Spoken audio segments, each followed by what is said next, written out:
بسم اللہ الرحمن الرحیم نحمدہ و نصلی و نسلم علی رسول الکریم۔ 1 اور 2 اکتوبر کی رات کو عالمی قافلہ استقامت پر گلوبل سمود فلوٹیلا پر، جس میں تقریباً 500 کے قریب رضاکار تھے، 44 ملکوں کے یہ رضاکار غزہ کے حصار کو توڑنے چلے تھے اور یہ انسانی امداد کی راہداری کو بحال کرنے کے لیے نکلے تھے۔ یہ اس نسل کشی کو روکنے گئے تھے جس نسل کشی نے پوری انسانیت کے چہرے کو داغدار کر دیا ہے، اور اس قافلے کے اندر الحمدللہ 6 پاکستانیوں نے شامل ہونے کی کوشش کی تھی۔ ان میں سے کچھ مختلف وجوہات کی بنا پر رہ گئے تھے، لیکن الحمدللہ ہمارے 2 ساتھی بھائی عزیر نظامی صاحب اور سابق سینیٹر مشتاق احمد خان صاحب اس قافلے میں شامل رہے آخر تک۔ اور اس وقت کی صورتحال کے مطابق صہیونی جبر نے، صہیونی ظالموں نے غزہ کے مظلوموں تک دودھ پہنچنے سے، غزہ کے مظلوموں تک خوراک پہنچنے سے، غزہ کے مظلوموں تک دوائیاں پہنچنے سے اس قافلے کو روک لیا ہے، اور اب تک کی معلومات کے مطابق 17 کشتیوں کے مسافروں کو باقاعدہ گرفتار کر لیا گیا ہے اور انہیں اسرائیلی بندرگاہ کی طرف، اشدود کی طرف لے جایا جا رہا ہے، اور بقیہ کشتیوں کا گھیرا ہے اس وقت۔ مشتاق احمد خان صاحب کے بارے میں خبر یہ ہے کہ وہ گرفتار ہو چکے ہیں۔ آپ بذات ذہن نشین رکھیں، جب ہماری تربیت ہو رہی تھی جس میں ہم مشتاق خان صاحب، ہم سب پاکستانی وفد شریک تھا، تو ہمیں یہ 4 آپشن بتائے گئے تھے کہ یہ متوقع صورتحال آپ کے ساتھ پیش آ سکتی ہے کہ پہلا یہ تو انشاءاللہ آپ کامیاب ہو کر غزہ پہنچیں گے اور مظلوموں کی داد رسی کریں گے، دوسرا یہ کہ آپ گرفتار ہو سکتے ہیں، تیسرا آپ شہید ہو سکتے ہیں، چوتھا یہ کہ آپ کو جانے نہ دیا جائے۔ اس وقت قافلے کی کچھ کشتیاں گرفتار ہو چکی ہیں، بقیہ کشتیوں کا محاصرہ ہے۔ اس وقت مشتاق احمد خان صاحب ہوں یا بھائی عزیر نظامی ہوں یا اس قافلے میں شریک کوئی بھی فرد ہو، وہ خوفزدہ نہیں ہے، وہ ہمت نہیں ہاری ہے، اس نے عزم اپنا کمزور نہیں کیا ہے۔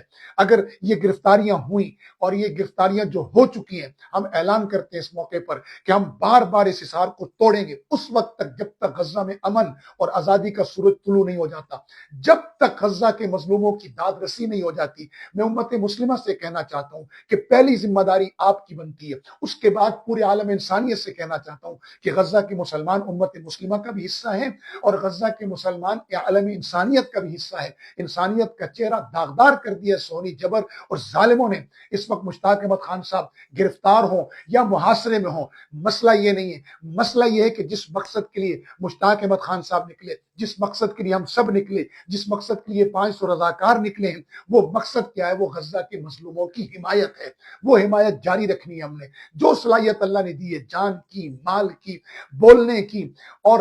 آج تو انہوں نے مظلوموں کے ہاتھ کھڑے کروائے ہیں، آج یہ انسانی ہمدردوں کے کارکنوں کے ہاتھ کھڑے کروا رہے ہیں۔ یہ ویڈیو انسانیت کے چہرے پر شرمناک تماچا ہے کہ وہ لوگ جو دودھ کے ڈبے لے کر، دوائیاں لے کر مظلوموں تک جا رہے ہیں، ان کے ہاتھ صہیونی فوجیں کھڑے کروا رہے ہیں۔ لیکن ظالموں یاد رکھو، صہیونی جبر کے علم برداروں یاد رکھو، انشاءاللہ ایک وقت آئے گا کہ تمہارے ہاتھ منہ کھڑے ہوں گے اور مظلوم انشاءاللہ تمہارا گریبان پکڑیں گے۔ یہی انسانیت کے علم بردار، یہ کارکن تمہارا گریبان پکڑیں گے انشاءاللہ، اور تمہاری گردنیں جھکی ہوئی ہوں گی، اور ایک وقت آئے گا جب تمہارے ہاتھ منہ کھڑے ہوں گے۔ ہر قافلہ اس طرح نہیں نکلے گا، ہر قافلے کا اپنا انداز ہوگا۔ ہم اس وقت تک یہ غزہ کی حمایت جاری رکھیں گے، چاہے وہ بری قافلے ہوں، چاہے بحری قافلے ہوں، اور اللہ نے طاقت دی تو انشاءاللہ آسمانوں سے بھی یہ قافلے اتریں گے۔ لیکن آپ سے گزارش یہ ہے کہ بھائی عزیر نظامی صاحب الحمدللہ اس حصار کو ان کی کشتی توڑ کے نکل گئی ہے، اور انہوں نے مزید 2 کشتیوں کو بھی ریسکیو کر لیا ہے، اور وہ اس وقت پرامن پانیوں کے اندر ہیں۔ آپ سے گزارش یہ ہے کہ پرامن طریقے سے اپنے اپنے ملکوں کے اندر بھرپور آواز اٹھائیں غزہ کے مظلوموں کی حمایت کے لیے، اس قافلے میں شریک ہر کارکن کی حمایت کے لیے آواز اٹھائیں، صہیونی جبر اور ظلم کے خلاف آواز اٹھائیں۔ آپ اس نبی علیہ الصلوۃ والسلام کی امت ہیں جو ایک اونٹ کے بلکنے پر، ایک اونٹ کے درد پر تڑپ اٹھے تھے۔ آج اس میرے محبوب صلی اللہ علیہ وسلم کی امت کا ایک بڑا حصہ، چاہے وہ غزہ میں ہو، چاہے برما میں ہو، چاہے کشمیر میں ہو، وہ تڑپ رہا ہے۔ لیکن اس وقت کیونکہ غزہ کے مسلمانوں پر ظلم کی انتہا ہو چکی ہے، تو اٹھیں، رسول اللہ صلی اللہ علیہ وسلم کی امت بنیں اور ان مظلوموں کے لیے تڑپیں، ان مظلوموں کی امداد لے جانے والوں کے حق میں آواز اٹھائیں، تاکہ اس وقت پورا یورپ، بیلجیم، جرمنی، فرانس اور